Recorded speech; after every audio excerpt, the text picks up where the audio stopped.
Meet Dave. Dave's dream is to stop flipping cars in his cousin's backyard and finally open a real dealership in North Carolina. But before Dave can sell his first car legally, he's got to survive the dealer license gauntlet. In this video, I'll walk you through step-by-step how to get your North Carolina dealer license, so you don't end up like Dave, lost in paperwork, duct taping a dealership sign to his garage. Before Dave even touches an application, he's got to choose his license type. North Carolina has 5 types: new motor vehicle dealer, sell new and used cars; used motor vehicle dealer, only used cars; wholesaler, sell to other dealers, not the public; distributor, distribute new vehicles to new car dealers; manufacturer, build or import vehicles to distribute.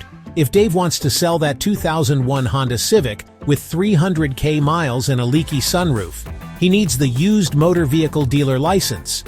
Next up, education. Used motor vehicle dealers must complete a 12-hour pre-licensing course with Carolina Dealer Training at carolinadealertraining.com. But the good news? When Dave finishes, he gets a shiny certificate that's required for his application. And to keep his license each year, he'll need a 6-hour continuing ed class. Now Dave needs an official location, not his cousin's backyard.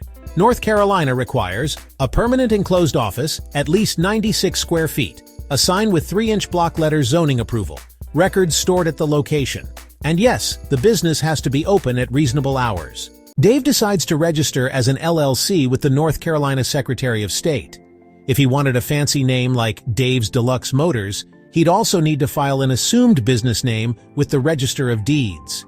Oh, and don't forget a trader's license from both the municipality and the county. The paperwork stack is taller than Dave's Civic at this point.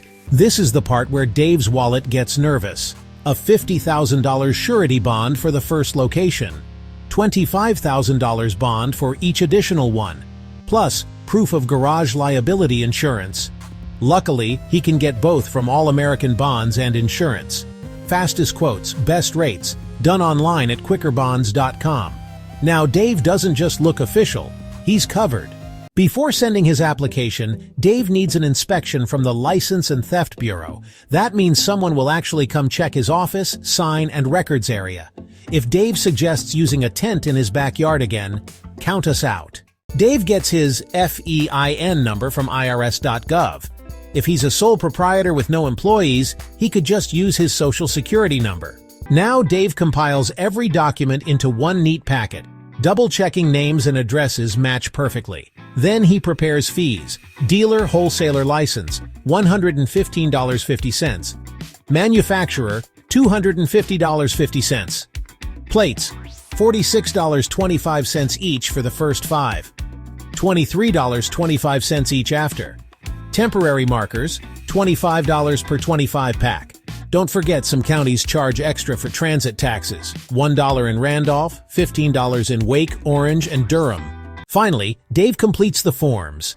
LT 400, Dealer License Application. LT 409, Bond. LT 426, Sales Rep Application.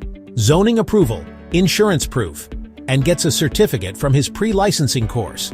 And if he's a franchise dealer, he'll need the franchise agreements too. He mails it all to Raleigh. Fingers crossed. And that's it. After jumping through 10 steps, Dave is now officially a licensed North Carolina dealer. Moral of the story? Don't be like Backyard Dave. Do it the right way. Follow these steps, and you'll be running a legit dealership in no time. If this guide helped you, hit that like button, subscribe for more dealership tips, and check the description. You can find the links to all these helpful resources in our bio.